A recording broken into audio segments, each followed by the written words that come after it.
Hello and welcome to a brand new episode of Building a Business, Grit and Grace with me, Anna Angelova, business coach and consultant, and a co-host of this podcast. And today with me, I have Jores Minasvand as well. Hey, Jores, how are you doing? Hi Anna, I'm doing well. How about you? Doing fantastic. And like you find out why, this week has been very interesting as we are recording this episode.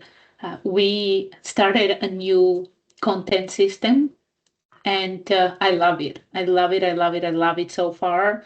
And I know it's been like 2 days, so no, not a lot of time. And consistency is really important. But yeah, it's been really amazing with this new content system, and so I don't keep you guessing what it is. Mm, Last week was very interesting because at some point I was so angry with ChatGPT and the BS it was spitting, and I really got tired of it. Like I feel like I don't know what it's like for you, but I feel like instead of the two getting smarter and better, it's actually getting dumber when it comes down to producing content and like helping with writing things. I feel like it's getting less efficient and way more repetitive, and it uses those formulaic or whatever they are sentences. Like it's not X, it's Y, and all these kind of things that I got really tired of them. Absolutely. I think uh, AI fatigue is a real thing, and it's coming to the computer next door on every desk. Actually, I was actually had a conversation with one of the hyperscalers today, one of the largest, maybe the largest provider of AI globally. I don't want to mention company name, and even they were saying today that like fatigue is one thing, confusion is the other for the AI. Now, we've had AI maybe like really entrenched into our lives, maybe a year now. It's been around for 3 years as it is today, but we've had it really entrenched, let's say about a year and a half. We went from AI, then agentic AI, and last Tuesday I was introduced to something called dynamic AI. And it's people are getting so overwhelmed. They haven't even made peace with AI and made use of AI. And I'm not talking about the few people who jump in and say, I wrote 3 applications in 5 minutes on Claude or whatever. I'm talking about the day-to-day business owners, especially small to medium, mid-size, which we work with.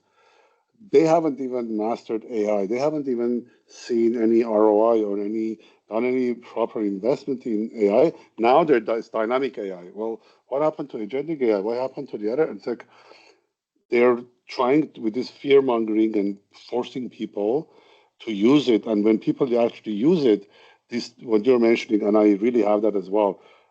For the past maybe year and a half, almost every email that I wrote it and I fed it into AI. Since January, when we started the new year, I have not used AI once for email because I don't see the value and the recipient actually can see the fallacy. You were spot on, and it has become, like you said, the frustration, but also confusion with all these new terms coming in. And I saw something today which was very interesting on LinkedIn, where it had like I don't know how many squares, like let's say a lot, like hundreds of squares, and only one square, and each square represented 3.2 million people. And only one square was where representing people who use AI every day, and the majority, like 80% or even 90% of the squares were gray with people who had never used AI. So anyway, this is not the topic for the conversation today, by the way, but it all started, I think, somewhere there where I was tired of the whole thing and the whole process. So in a way inspired also a little bit by the impact that Ryan Levesque has had on me. I was part of his program for a couple of years, and I'm still receiving his emails, the return to real emails. I had an idea, and I joined a few months ago. I joined a book club with some local moms here in the community in Richmond Hill, and then I was looking. I'm part of the Darren Hardy Club, so there is a book club there, and I also started going through the recognized expert course from Dory Clark again, and she has a list of books. And as I was pondering about these things, like I think it was in the evening, sitting on my couch and thinking about these things, I suddenly had an idea. If I read one book a week, so one book for the book club with the moms here, one book for the Darren Hardy book club, one book from the list of books for the recognized expert course, and then one book that is, something that's on my to-do list or from my library, right? If I read this makes it 4 books, right? This makes it 4 books, which is like a book a week for every month almost. So I was thinking, maybe I can use the books I read as an inspiration for the content we're creating for the business. And I love this idea. And I can tell you yesterday, I don't know, like you said, it was probably 2, 3 years ago, the last time when I felt so good about writing a blog post. It was all flowing. And today I realized why. Because, yes, a lot of it was from my mind, but it also came from my heart. It was so aligned as I was writing this blog post. It was amazing. And yeah, this is our new content system. It is all real, it is all written imperfectly right now by me. Joris, you are not participating in writing the content, you're participating in this conversation. So this is what we're doing, this is what we started, and today is the first episode where we're sharing insights based on the book I read. And this week the focus is from a book called The Story of Us by Catherine Hernandez. She's a Canadian author. And if you haven't read the book, if you're thinking about reading the book, there might be some spoiler alerts as I'm sharing. I will not be detailing the story, and it's not a review of the book. It's just based on the story and what I read. I thought, okay, how does this connect to building a business? And one of the first things, in a nutshell, before I share the first insight that I had, so in a nutshell, this is a story about a Filipino. She grows up in the Philippines and becomes an overseas worker in Hong Kong first, and then in Canada. And she works as a nanny. She works initially even here in Canada as a nanny, and then after that taking care of an elderly person. And she did have a family, like she was married. But the spoiler alert is that by the end of the book, her marriage failed. And it was really interesting story. I like I was reading and I was looking forward to read what will happen next, like how her life will continue going forward. The things that stood out for me, and the first lesson I would share is the last one that I realized.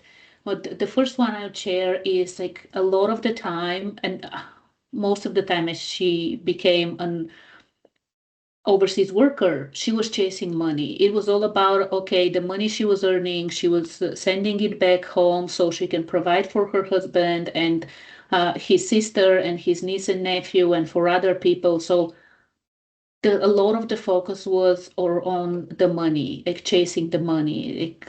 And this is where, as business owners, sometimes we can also get into this trap of thinking about the money and forgetting the why behind it. And ultimately, as I said, by the end of the story, MG, she lost her husband, like the marriage failed. Now, was she happy or not? I don't know. And the book doesn't really go into too much into the details, but I would say for me, the lesson is that yes, money is important. Business is in business. We are in business to make money. this is not the end goal, and it should not cost us our family. It should not cost us our loved ones and our life. Like we've talked about it before in our conversations, that our life comes first, and then the business is part of life. It supports the life we want to live. It doesn't overtake it. So for me, the first lesson: money is not everything. Remember your why, and don't sacrifice what matters, like your family, your loved one, your health, even for building that business. So this is the first one I wanted to share. And Joris, I'm curious. I know you haven't read the book, but I'm curious to hear your thoughts. Um, I I understand your curiosity with reading the book. Um, I've seen the real life examples of this. I've not lived it, but I've seen it happen to people. Unfortunately, these type of books, they only tell one side of the story.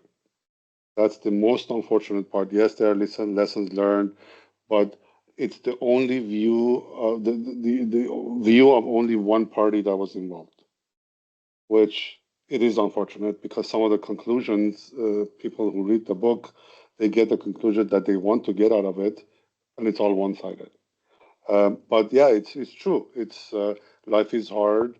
One of the other things that I've learned in my life is, and I love this quote, is life is what happens while you're planning life. So it's almost nothing, and I say this uh, with certainty that almost nothing goes your way. Not necessarily goes bad, but almost nothing goes your way. While you're planning your life, what happens while you're living it is something completely different. And if you're fortunate, that would be a positive uh, deviation from your plan. I do agree with this to an extent, but I would say that as you're building your business, as we're building our business, there are things that come like even before the business, right? Like we make sure that our workouts are scheduled, and we do these things. We make sure that we spend time with our loved ones, and like, it's not impossible to build a business and still maintain focus also on the things that really, really matter. Because why are you building this business if it's not for your family and your loved ones? 100% agree. Building a good business is just a subset of life and life planning. And that's where that I said that part of it becomes very positive and you becomes very good. That's the part that we have done successfully for ourselves and for others. Build good businesses, and we're building people good businesses where their business is doubling, and they should be crying like, "Oh my God, my life, my business," and at the same time they're laughing because they know they're ready for it. They're happy about it, and they're saying, "Oh, they can already see the 10x of it coming." So it's absolutely, I totally agree. Life is what I meant wasn't to say that life is bad, necessarily bad, but I just that life, what you plan for, most of the time doesn't happen. And we see the examples of this in businesses. So many businesses we're involved in, when we do planning and the person comes with an idea, by the time they are in year two, their business is completely different, something completely different, because the market asks for something else. So it is what absolutely with the planning and the application of the planning, and also taking care of yourself, your good health. These things actually allow you to put the foundation for whatever is happening, whether it's part of what you planned or life itself. Yeah, you can always put a very good foundation for it. And yes, I'm looking forward to my workout this afternoon. It's my most favorite upper body. So. Me too. I also have I have a total body workout today, so I'm also looking forward to it.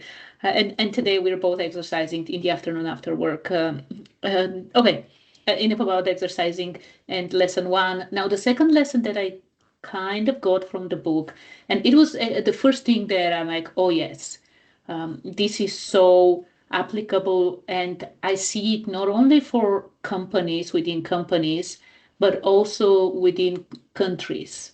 And we've all heard the saying that culture eats strategy for breakfast.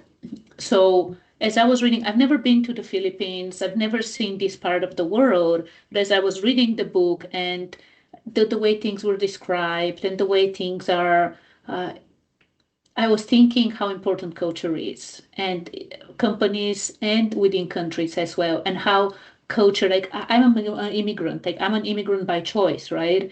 And culture is one of the reasons. Like originally, I'm from Bulgaria, and the culture is one of the reasons why I moved, and maybe the main one, and the main one that keeps countries like Bulgaria where they are.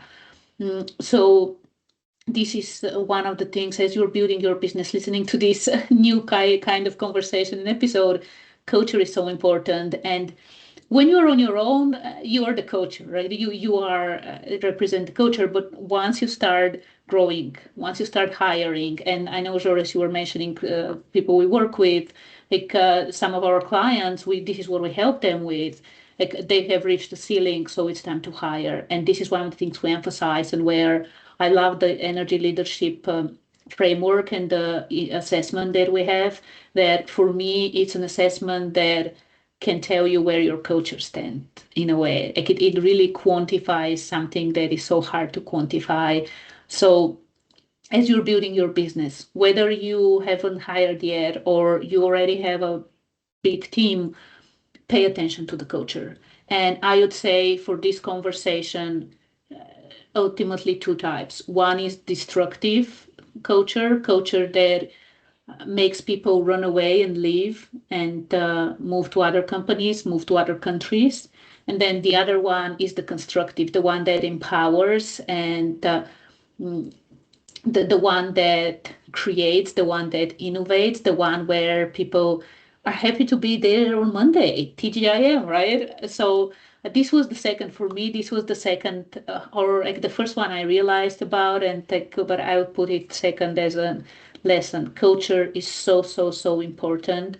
Make sure as you're building your business that you create an environment that fosters. Totally agree. I love it. Culture, the best of plans, the best of tools, equipment, the biggest marketing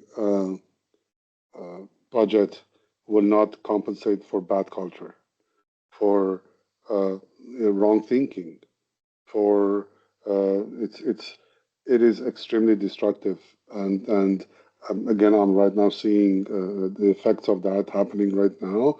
And funny thing is that they I read sometimes on LinkedIn, they say uh, when changes happen for the worst, good people leave first, and that is such a destructive, negative uh, cycle that wherever that change is happening, it even makes it even worse. For every good person that leaves, gets even worse, and the cycle gets worse.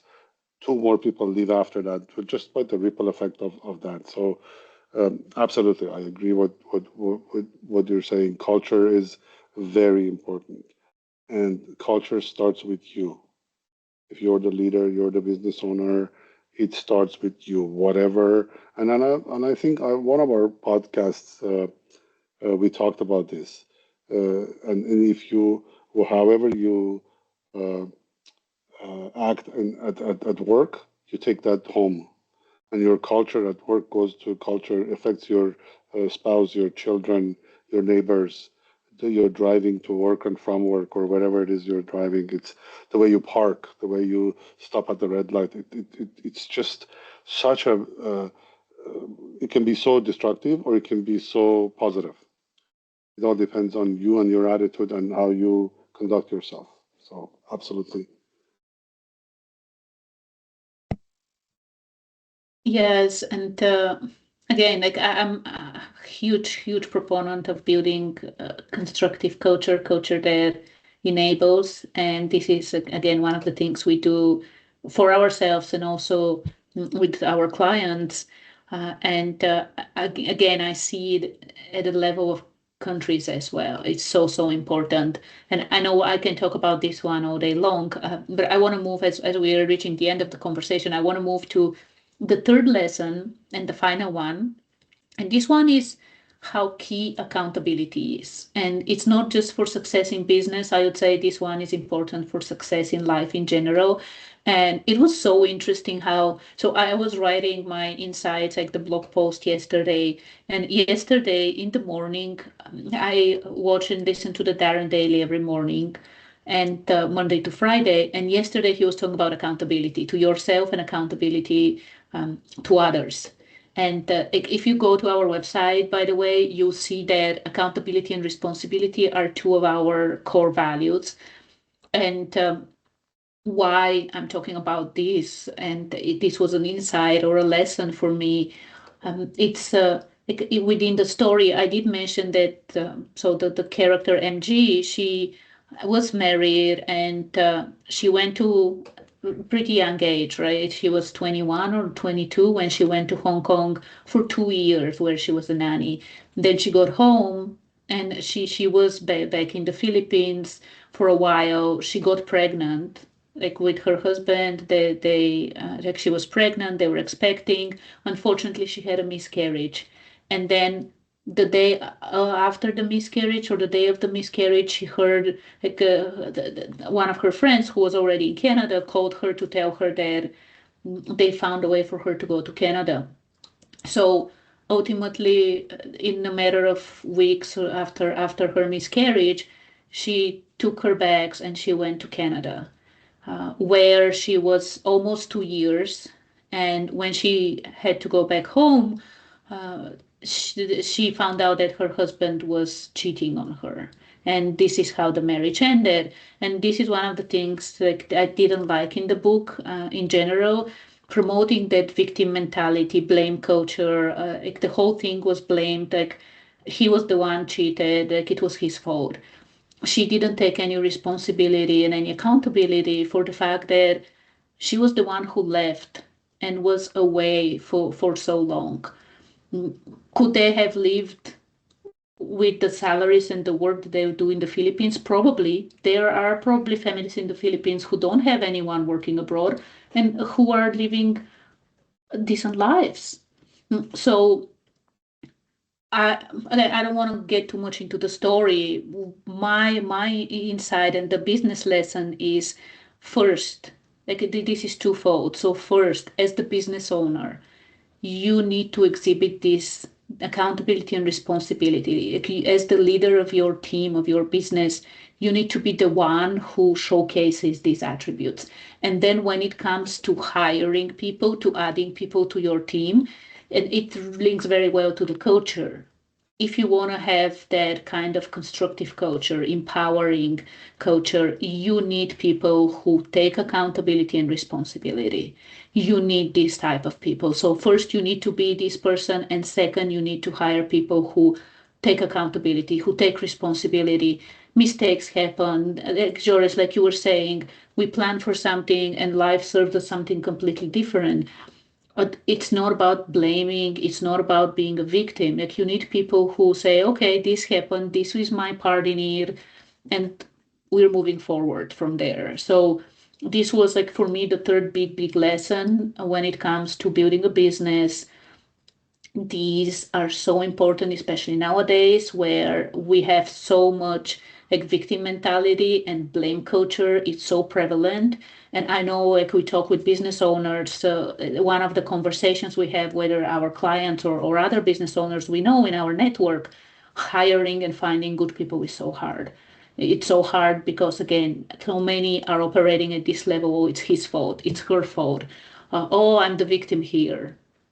Wait a minute, it takes two to tango. Uh, very, very, and I'm really passionate about it. These are core values for me personally as a person, and I really hate it when people don't take responsibility, they don't take accountability. So very important lesson. And if you're taking notes, take notes. First of all, you need to exhibit this. Second of all, find people who are responsible and accountable. Absolutely. I mean, again, like you said, it starts with you. You teach by example, you lead by example. Once you take the responsibility and stop blaming and start burning people and throwing them under the bus, then you can easily bring that culture of um, um, teamwork. I mean, I was chatting with someone in a company, and that's exactly what they said. What they do is, so there's a sales team and a delivery team. The sales team goes out and sells something, and the delivery team comes in and takes over, and they start delivering. If something happens to that certain project for that certain salesperson, the entire company steps in. They work to make that happen, and that salesperson does not take a hit. Whereas other places, not only you take a hit, they actually burn you for other people as well. So it's such a different culture, uh, and having a good culture brings the good people and helps them grow the company. Having the wrong culture, all they will do is once you burn someone, all they will do is called CYA. They will not think about you know uh, uh, the customer value, doing things valuably, which 100%. How do I not get burned?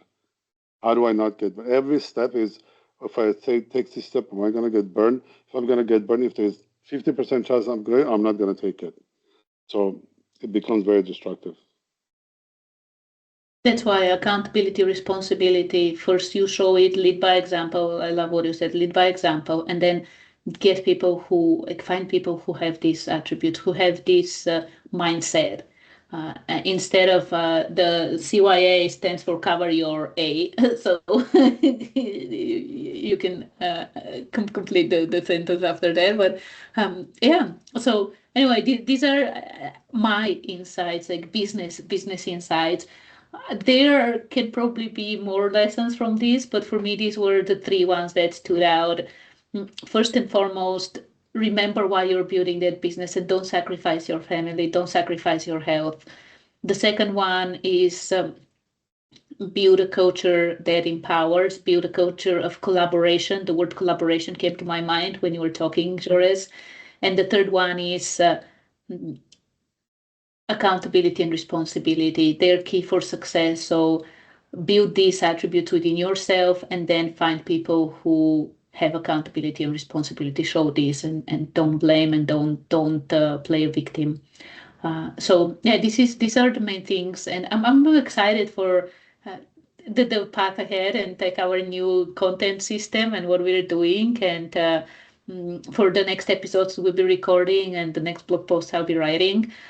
So as we're wrapping up today, I would like to ask you, as if you're listening to this episode, maybe share what's your biggest takeaway, because we're not having like a specific, especially with this book, there was no specific mm, topic. We did cover a few things. So, what stood out for you? And how will you, first of all, what stood out? And then, second, is how will you apply this to yourself and your business? Because knowledge and insights without application, they don't matter. So, how are you applying this to your business? So, I would love to read some of these things. So, feel free, whether you are uh, listening on the Apple podcast or YouTube, like, feel free to share in the comments. We'd love to hear your thoughts and your insights. And yeah, I think this is it from me for today. Joris, any last thoughts, ideas? No, I think we covered everything very well. I love listening to you and chiming in when needed, but you cover a lot very well. Thank you. No, thank you. Thanks, Joris. And yeah, this is our new format. And let us know what you think about it as well. We would love to hear your input from this one. And next week, the book we are discussing is more related to business. So, like, not discussing, like, we won't be discussing exactly the books, like, more like the lessons from this book. So, let's see how it goes. I have no idea right now. I just started reading it, and I'm curious to see how things will evolve from here, what the market will tell us, Joris, like you put it. But anyway, this is it from today. I know we haven't been here in a while, and I'm looking forward to showing up regularly and helping you building that visionary building business that you are building. And have a wonderful rest of the day, and we'll be back in a week.